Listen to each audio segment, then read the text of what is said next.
Hi, I'm Ruth. I'm 62 years old, and up until 3 months ago, I thought I had the perfect family.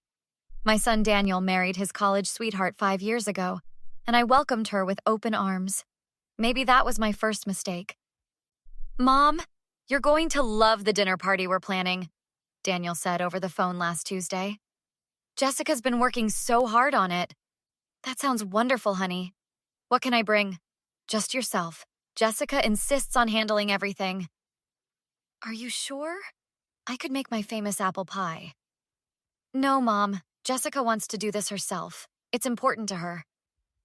I should have heard the edge in his voice, but I didn't. Or maybe I didn't want to.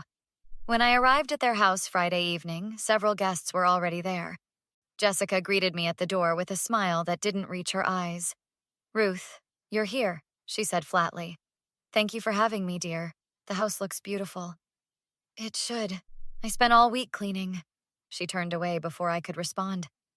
My friend Margaret, who'd arrived just before me, squeezed my arm. Don't let her get to you, she whispered. What do you mean? Ruth, come on. You can't tell me you haven't noticed how she treats you. She's just stressed with the party planning, Margaret, if you say so. Inside, I mingled with the other guests, Daniel's coworkers and some of Jessica's friends. Everyone seemed to be having a pleasant time until I accidentally bumped into Jessica in the kitchen. Watch where you're going, she snapped. I'm so sorry, dear. I didn't see you there. Of course you didn't. You never see anything, do you? Her voice was loud enough that several guests turned to look. Jessica, I don't understand. Have I done something to upset you? Don't play innocent with me. You think you're so perfect, don't you? Daniel's precious mother who can do no wrong. I don't think that at all. I just want us to get along. Get along? You want to get along? She laughed bitterly. You've been trying to control Daniel's life since the day we met. Always calling, always suggesting things, always being the perfect mother. Daniel rushed into the kitchen. Jess, what's going on? Your mother is what's going on. She's always in our business, always around. Mom visits once a month, Jessica. That's hardly invasive. Once a month, too many. Jessica's face flushed red. I'm sick of pretending I can stand her. The kitchen had gone completely silent. Margaret stood in the doorway with another guest, both looking shocked. Jessica, please, I said quietly. Let's talk about this privately. No, I'm done being quiet. I'm done pretending. You make me sick, Ruth. You and your fake kindness and your perfect little life. Before I could respond, she spat directly in my face. The room erupted. Margaret gasped. Daniel stood frozen. Jessica's friend Emily covered her mouth in horror.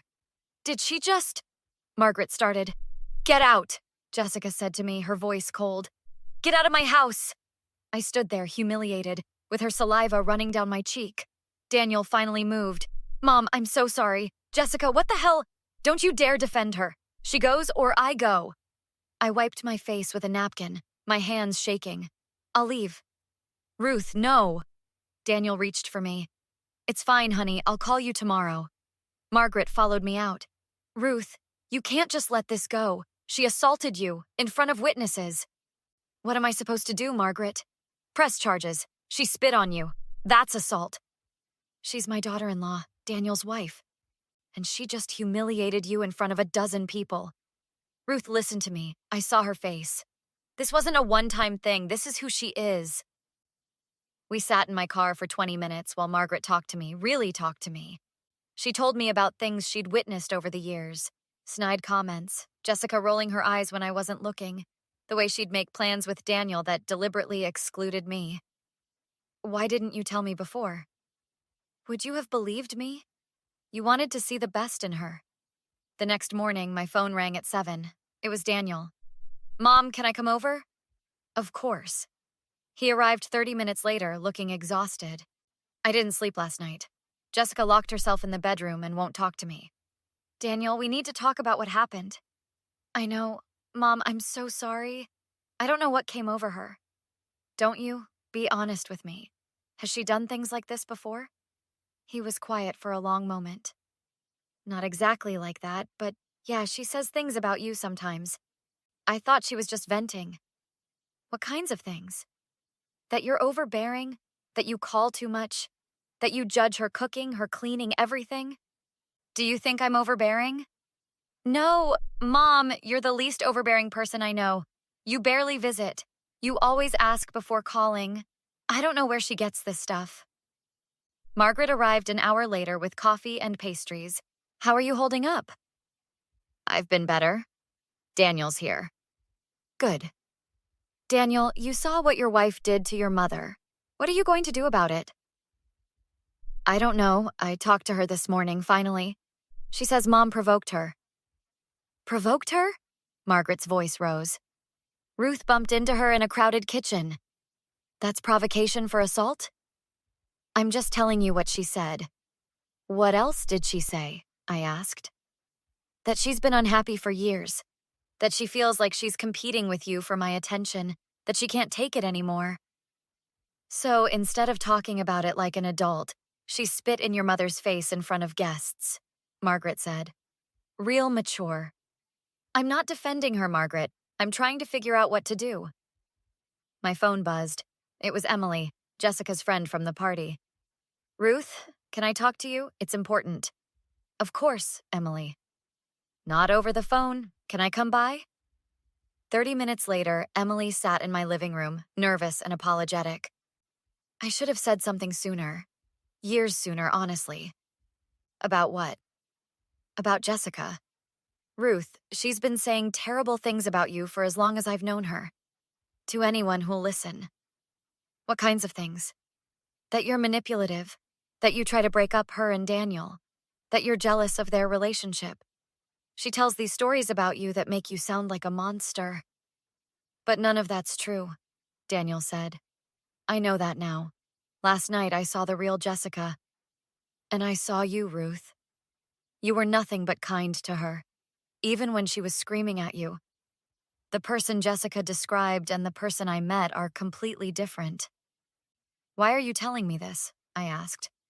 Because what she did was wrong, and because I have text messages, lots of them, where she plans out ways to exclude you, to turn Daniel against you, where she laughs about making you uncomfortable.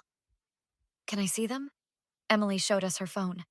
Message after message of Jessica mocking me, planning ways to limit my contact with Daniel, celebrating small victories when she convinced him to skip a visit with me. This is insane, Daniel said, reading over my shoulder. Mom, I had no idea. There's more, Emily continued. Do you remember your birthday dinner 6 months ago, when Daniel said Jessica was sick? Yes. She wasn't sick. She went out with friends that night. She showed me photos. She said she'd rather do anything than spend an evening pretending to like you. Daniel's face went pale. She told me she had food poisoning. I stayed home to take care of her. I'm sorry, Daniel, but you need to know who you married. After Emily left, Daniel paced my living room. What do you want to do, Mom? What do you mean? Margaret's right. What Jessica did was assault. You could press charges. She's your wife. She spit on my mother. His voice cracked. She's been lying to me for years, poisoning me against you. I don't even know who she is anymore. Margaret spoke up. Ruth, you need to think about this carefully. If you don't do something, she'll think she can treat you this way forever. But it'll destroy Daniel's marriage.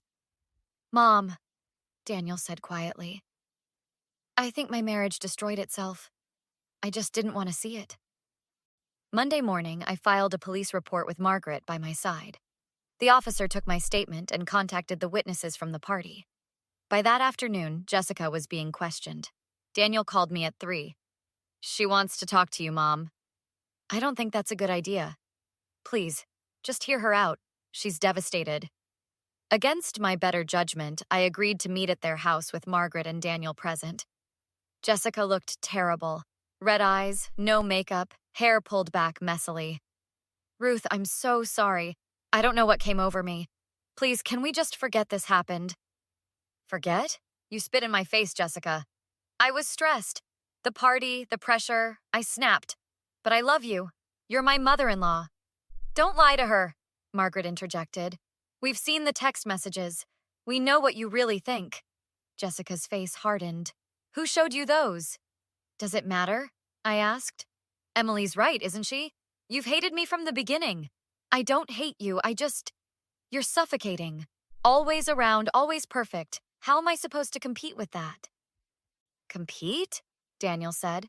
Mom's not your competition, Jess. She's my mother. There's room in my life for both of you. There always has been. That's easy for you to say. You don't see how she looks at me, like I'm not good enough for you. I have never looked at you that way, I said firmly. I welcomed you into our family. I've bent over backward to make you comfortable. And this is how you repay me? I said I was sorry. Sorry doesn't undo what you did. Sorry doesn't erase years of lying and manipulation. So what? You're going to press charges? Destroy my life over one mistake? One mistake? Jessica, you planned this. Emily showed me the messages where you talked about putting me in my place. This wasn't a snap decision. You've been building to this. Jessica's expression shifted from apologetic to angry. Fine. You want to play hardball? My lawyer says spitting isn't even a real crime. It's your word against mine. Except 12 people saw it, Margaret said. Including your own friends. They'll back me up. They're my friends. Emily won't, I said. She already gave her statement to the police. Jessica lunged toward me, and Daniel grabbed her arm. You bitch! You turned my friends against me! Back off, Jessica, Daniel warned. Don't make this worse. Worse? How could it be worse? You're choosing her over me. You're the one who chose this path. You assaulted my mother. Jessica shoved Daniel hard. He stumbled back into the coffee table. Margaret immediately pulled out her phone and started recording. Don't you dare record me, Jessica screamed, reaching for the phone. Stay back, Margaret commanded. I'm documenting everything now. This is harassment. Both of you need to leave my house. Your house? Daniel said, rubbing his back where he'd hit the table. My name's on the deed too, Jessica, and you just assaulted me on video. Jessica's face went white. I barely touched you. Looks like assault to me, Margaret said, still recording.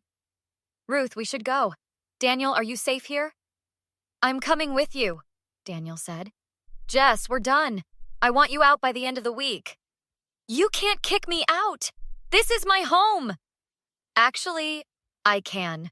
The house was my inheritance from my father. Your name isn't on anything. And now I have video evidence of you assaulting me, plus 12 witnesses to you assaulting my mother. Get a lawyer, Jessica. You're going to need one. The following week moved quickly. Jessica was charged with 2 counts of assault, one for spitting on me, one for shoving Daniel. Her lawyer tried to get the charges dropped, claiming it was a family dispute, but with video evidence and multiple witnesses, the prosecutor moved forward. I sat in the courtroom with Daniel and Margaret as Jessica pleaded no contest. The judge was not sympathetic. Mrs. Patterson, you committed assault in front of multiple witnesses, including your own guests. This shows a pattern of aggressive behavior and lack of respect for the law. Your Honor, my client has no prior record. Your client assaulted her mother-in-law and then assaulted her husband when confronted. I'm ordering anger management classes, community service, and a restraining order prohibiting contact with the victims. Jessica turned to look at us, her face contorted with rage. This is all your fault, Ruth. You destroyed my marriage. No, I said calmly. You destroyed it yourself. Outside the courthouse, Emily waited with 2 other guests from the party. We wanted to make sure you're okay, Emily said. Jessica tried calling all of us, asking us to change our stories. Thank you for telling the truth. It wasn't hard. What she did was wrong. We all saw it. Daniel put his arm around my shoulders. Mom, I'm so sorry I didn't see this sooner. You loved her. You wanted to believe the best in her. I should have listened to you.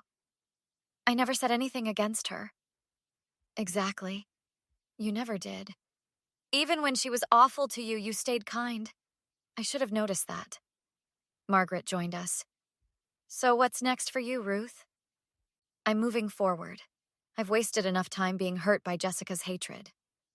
And you, Daniel? Divorce papers are filed. I'm staying with Mom for a while until I find my own place. Starting over, I guess. A week later, Jessica showed up at my house despite the restraining order. I watched through the window as she rang the doorbell repeatedly. Ruth, please, I just want to talk. I've lost everything. Daniel won't answer my calls. My friends won't speak to me. I'm all alone. I opened the door with my phone in hand, ready to call 911. Jessica, you have a restraining order. Leave now, or I'm calling the police. Don't you have any compassion? Any forgiveness? I have plenty of both, but not for someone who spent years tormenting me and then physically assaulted me when I got too close in a crowded kitchen. It was a mistake. No, it was a choice. You made dozens of choices that led to this moment, and now you're facing the consequences. Please, I'll do anything. I'll go to therapy. I'll apologize to everyone. Just drop the restraining order and talk to Daniel for me. I won't. You had countless opportunities to treat me with basic respect, and you chose cruelty every time. I'm done giving you chances. You're heartless. No, I'm finally standing up for myself. Something I should have done years ago. Goodbye, Jessica. I closed the door and called the police to report the restraining order violation. Through the window, I watched her drive away. Daniel came downstairs. Was that her? Yes. She wanted me to convince you to take her back. And? I told her no. Your life is your decision, but I won't advocate for someone who treated us both so poorly. Good, because I'm done too. I filed for divorce yesterday. My lawyer says it should be final in 6 months. Margaret called that evening. I heard Jessica violated the restraining order. She did. The police have it documented. Good. Ruth, I'm proud of you. You handled this with so much grace. I just did what needed to be done. No, you did more than that. You stood up for yourself while staying true to who you are. That's not easy. 3 months later, Daniel moved into his own apartment. He seemed happier, lighter. We had dinner once a week, sometimes more. Mom, thank you for not letting this break us. You're my son. Nothing could break us. Jessica tried, but she failed. We toasted to new beginnings, to truth, and to family that doesn't require perfect people, just honest ones. What would you do if a family member assaulted you? Would you press charges or try to forgive? Share your thoughts in the comments below, and don't forget to like and subscribe for more true stories.